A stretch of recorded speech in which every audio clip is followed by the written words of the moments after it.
नमस्कार.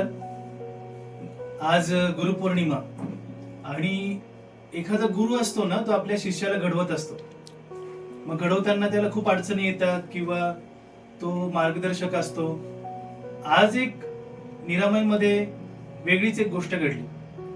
माझा विद्यार्थी ज्याला मी योगा शिकवलं गुरु गोविंद सिंग मध्ये, आज त्यांनी फोन केला आणि तो मला भेटायला आला.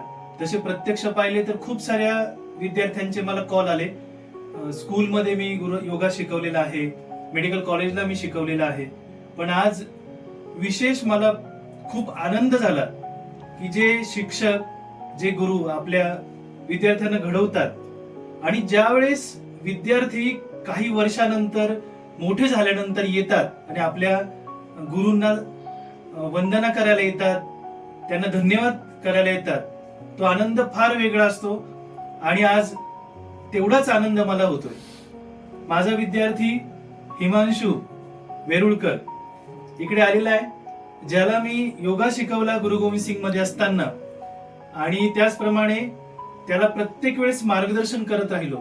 त्याची त्यांनी जाण ठेवली. मला खूप आनंद झालाय आज तो इथे आलाय.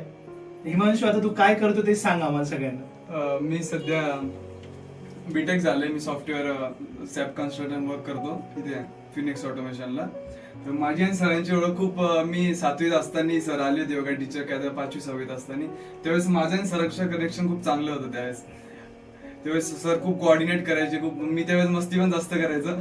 त्यामुळे सरांचं ते टीचर सोबत पण कोऑर्डिनेशन माझ्याबद्दल चांगलं राहायचं. मग त्यानंतर सरांचं माझं कनेक्शन थोडा ब्रेक झाला. तर या अर्थाने मला माहिती नव्हतं की सरांनी एवढं मोठं केअर सेंटर उभं केलं होतं. त्यावेळेस सरांनी कोऑर्डिनेट केलं. मग मॅचेसला पण सर राहायचे उभे. दरवेळेस सरांचा मला पाठिंबा राहिलेला आहे मॅचेसच्या वेळेस. खूप चांगला होता. अशीच प्रगती कर.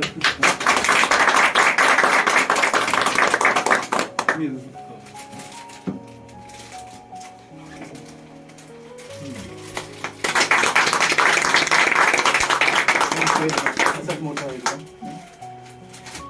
आता माझ्यापेक्षा मोठं झालं.